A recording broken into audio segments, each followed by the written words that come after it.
بسم اللہ الرحمن الرحیم۔ ملک قمی کا ایک شعر ہے،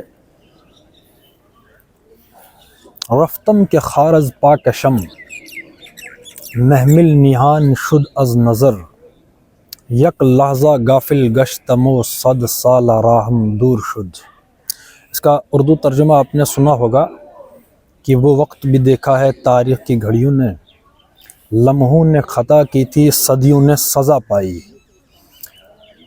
تو یہ پورا لب لباب ہے اس موضوع کا جو میں بار بار کہہ رہا ہوں۔ میں نے جب پہلی ویڈیو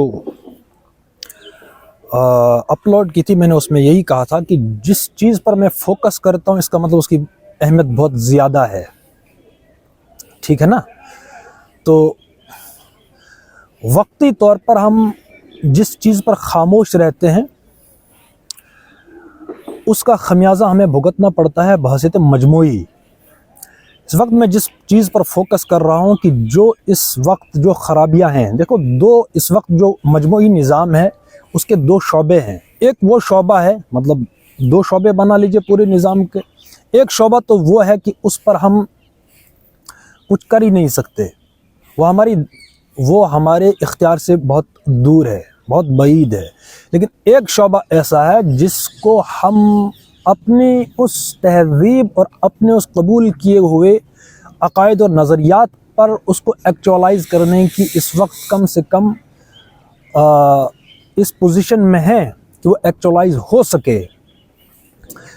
دوسرا سوال اس میں یہ آتا ہے کہ جو اجتماعیت کا کانسیپٹ ہے یا جو شعبہ اس وقت میرے اور آپ کے اختیار میں ہے کہ ہم اس شعبے کو ان بنیادوں پر استوار کر سکتے ہیں جو میں نے اور آپ نے قبول کیا ہوا ہے۔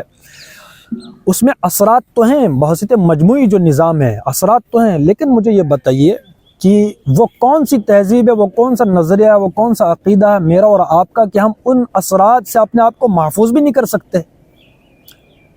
پھر تو فرقہ اباحیہ ٹھیک ہے نا، کہ نہ ہم صحیح کام کر سکتے ہیں اور غلط کام سے ہم رک نہیں سکتے۔ فرقہ اباحیہ یہی ہے۔ اثرات تو ہیں لیکن میرا اور آپ کا پھر کام کیا ہے؟ بھڑکے مارنا؟ کیا ہم صرف بھڑکے ماریں اور کیا کر سکتے ہیں؟ ایک وہ شعبہ ہے کہ جو ہمارے اختیار سے باہر ہے، لیکن ایک شعبہ تو وہ ہے، اثر تو ہے، اثرات وہی ہیں اس اجتماعی نظام کے، لیکن جو ہم کام کر رہے ہیں ہم کون سا کام کریں گے پھر؟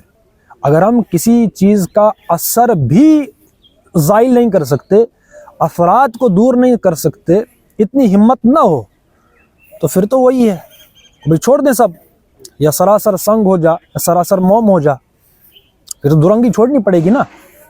جب دریا بہتا ہے، بہت تیز رو ہوتی ہے دریا کی بہاؤ کی، تو اس میں پتھر آتے ہیں، دریا کو کراس کرنا، ان پتھروں کی چوٹ اپنے پاؤں پر برداشت کرنا، تاریخ ان لوگوں کی رقم ہوتی ہے جو مشکل وقت میں کھڑے رہیں، تاریخ ان کی رقم ہوتی ہے۔ افراد کے ہاتھوں میں ہے اقوام کی تقدیر، ہر فرد ہے ملت کے مقدر کا ستارہ۔ دوسرا اس میں نقصان یہ ہوتا ہے کہ جب ہم چپ رہ جاتے ہیں، اس وقت جب کہ حق بات اور صحیح بات کرنے کا وقت ہوتا ہے، اس کو ایک حدیث میں کہا گیا ہے گونگے شیطان۔ اس کا نواز دیوبندی نے اس کی بہت زبردست ترجمانی کی ہے کہ جلتے گھر کو دیکھنے والوں، پھوس کا چھپر آپ کا ہے، آگ کے پیچھے تیز ہوا ہے، آگے مقدر آپ کا ہے، اس کے قتل پہ میں بھی چپ تھا، میرا نمبر اب آیا، میرے قتل پہ آپ بھی چپ ہیں، اگلا نمبر آپ کا ہے۔ تو جب مجموعی فضا بنتی ہے تو اس میں کوئی ایک انسان نہیں بچتا، پوری قوم کو لے ڈوبتی ہے۔ وہی لمحوں نے خطا کی تھی صدیوں نے سزا پائی، یک لحظہ غافل گشتم و 100 سال راہم دور شد۔ اس لیے جاگو اور جگاؤ، بقول احمد جاوید صاحب کے، کہ اگر سکون سے مرنا چاہتے ہو تو بے قراری میں جینا سیکھو۔ اور دوسری بات وہ یہ کہتے ہیں کہ جاگو، آگے موت ہے۔ یہ اجتماعی کانسیپٹ ہے، اجتماعیت کے لیے ہم کام کریں، ٹھیک ہے نا؟ یہی مقصود ہے، یہی مطلوب ہے۔